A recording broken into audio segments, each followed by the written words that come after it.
ఇప్పుడే జీ5 app download చేయండి. చూడండి మీ ఫేవరెట్ టీవీ షోస్ ఎప్పుడైనా ఎక్కడైనా.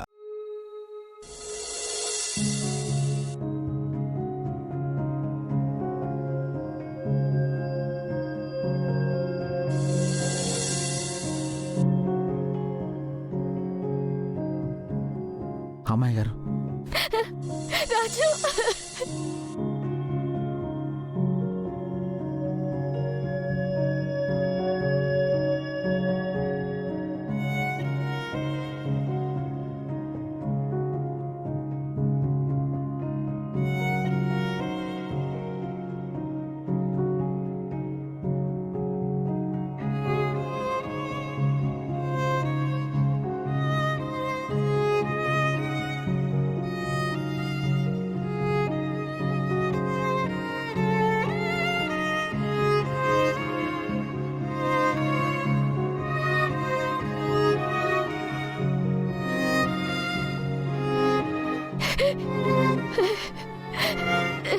అమ్మాయి గారు, ఏడవకండి అమ్మాయి గారు.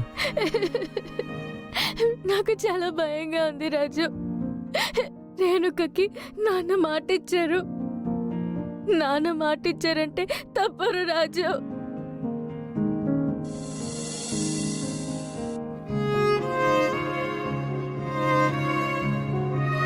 పెద్దయ్య గారు నాకు కూడా చాలాసార్లు మాట ఇచ్చారు, కానీ నేనెప్పుడు ఏమీ కోరుకోలేదు.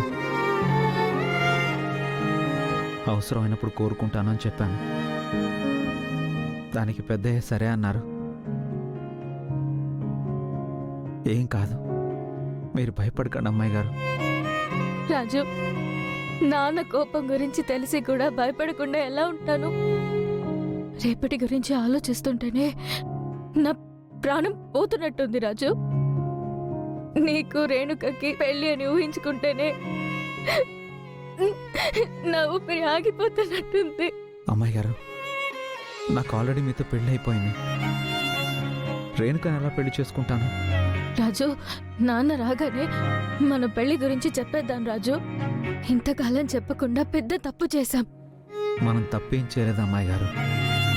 తప్పనిసరి పరిస్థితుల్లో అలా చేయాల్సి వచ్చింది. పెద్దయ్య ఆరోగ్యం బాలేనప్పుడు ఇలాంటి విషయాలు చెప్పి ఆయన్ని ఇబ్బంది పెట్టలేకే కదా మనం చెప్పకుండా ఉన్నాం. అవును, కానీ ఇప్పుడు మాత్రం ఆ పొరపాటు చేయొద్దు. నాన్న కాళ్ళ మీద పడి జరిగింది మొత్తం చెప్పేద్దాం. నేను చెప్తాను అమ్మాయి గారు. పెద్దయ్య గారు రియాక్ట్ అయ్యేదాన్ని బట్టి మాట్లాడదాం. పెద్దయ్యకి నేను దూరమైనా తట్టుకుంటారేమో కానీ మీరు దూరం అయితే ఆయన బతకలేరు. అలా అని నువ్వు నాకు దూరం అయితే నేనెలా బతుకుతాను రాజు? నేనెందుకు దూరం అవుతాను అమ్మాయి గారు? అంతగా నన్ను బయటికి గెంటేస్తే నేను తాళి కట్టిన నా భార్యగా మిమ్మల్ని కూడా నాతోనే తీసుకెళ్తాను. నాకు తెలిసినంత వరకు పరిస్థితి అంతవరకు రాదమ్మాయి గారు. మన పెళ్లిని నాన్న యాక్సెప్ట్ చేస్తారా రాజు? అదంతా నాకు తెలియదు అమ్మాయి గారు. కాకపోతే పెళ్ళైపోయింది కాబట్టి మనల్ని విడదీయడం కూడా అంత ఈజీ కాదు.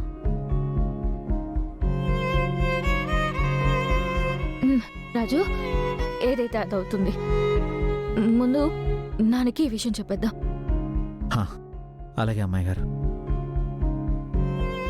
సూర్య ఇప్పుడు ఇక్కడి నుంచి బయలుదేరాడు. అక్కడేం జరిగినా మీరు నోరు జరకండి, సైలెంట్గా ఉండండి. అమ్మగురు, నాకెందుకు భయంగా ఉన్నదమ్మా. భయపడకప్పలనాయుడు. భయపడేంత దూరం వచ్చిందంటేనే నేనే అక్కడికొచ్చి జరిగింది చెప్తాను. పిల్లల జీవితం కన్నా నాకేవీ ముఖ్యం కాదు. వద్దమ్మా, ఈ సమయంలో తమ రావటం కరెక్ట్ కాదు. చూడప్పలనాయుడు, సూర్య ఆవేశంలో చేసుకున్నా నువ్వేవి అనుకోవద్దు.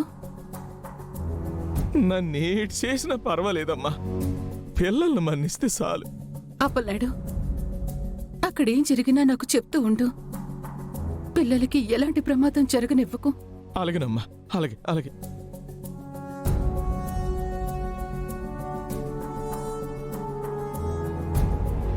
అన్నయ్య రాజుని ఎంతగా నమ్మాడు. రాజు ఇంత ద్రోహం చేశాడా? అంటే రూపమెళ్ళ తాళి కట్టి ఏం తెలియనట్టు నటిస్తూ మన కళ్ళ ముందే తిరుగుతున్నాడన్నమాట. అన్నయ్య రాజుని ఎన్నోసార్లు అడిగాడు, రూపమెళ్ళలో తాళి కట్టిన వాణ్ణి కనిపెట్టావా లేదా అని చెప్పి. ఎన్నోసార్లు బాధపడ్డాడు కూడా. ఎన్నోసార్లు హార్ట్అటాక్కి గురయ్యారు. అందుకే అంటారు కదా మావయ్య, ఇంటి దొంగని ఈశ్వరుడు కూడా కనిపెట్టలేడని. మొత్తానికి ముసుగు దొంగ దొరికిపోయాడు. ఏమైంది చిన్నయ్య? షేరా రాజు, అమ్మాయి గారు అని అమాయకంగా నటిస్తూ అన్నయ్యని తలదించుకునేలా చేస్తావా?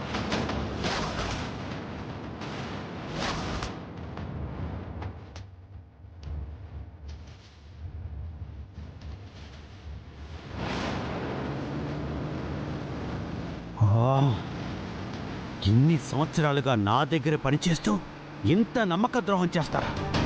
నా గొంతు కోయాలని చూస్తారా? వదలండ్రా మిమ్మల్ని, వదలం. డ్రైవర్, త్వరగా పని. ఇంట్లో వాళ్ళకంటే నిన్ను ఎక్కువగా నమ్మాడు కదా. రూపని కుడ్డిగా నీలంటోడికి అప్పగించి పెద్ద తప్పు పనిచేశాడు.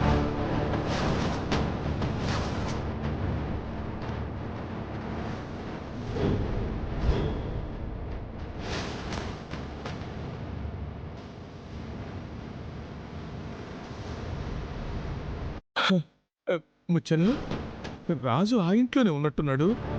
ఆ ఈగోరు వస్తే రాజుని ఏం చేస్తాడో ఏమో. నేను వెళ్ళి రాజుని తీసుకొచ్చేస్తాను.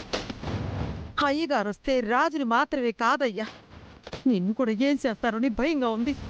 ఏటే మీలో మీరే గుసగుసలు ఆడుకుంటున్నారు. కూర్చుంటే గట్టిగా మాట్లాడుకోండి, నాకు వినపడుతుంది. నాన్న, పెళ్లి తొందరగా అన్నయ్య తీసుకొచ్చేసేయండి. మామ వద్దు, బావం తీసుకొస్తే నిజంగానే మోసగాడవుతాడు. అక్కడనే ఉంటే నిజం చెప్పి తన నిజాయితీని నిరూపించుకునేటోడవుతాడు.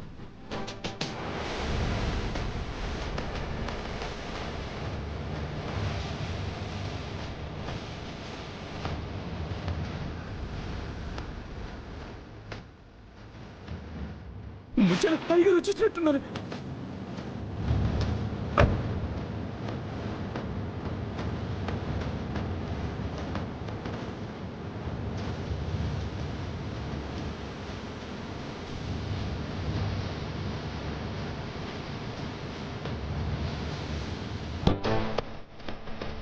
చెప్పరా, ఎందుకు ఇలా చేసావు?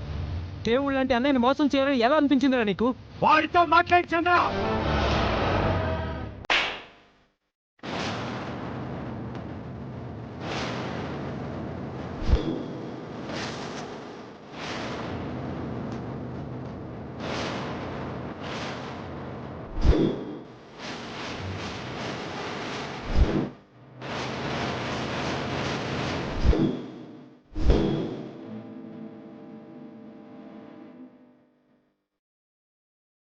జీ5 యాప్ డౌన్లోడ్ చేసి అన్ని ఎపిసోడ్స్ పూర్తి ఉచితంగా చూడండి.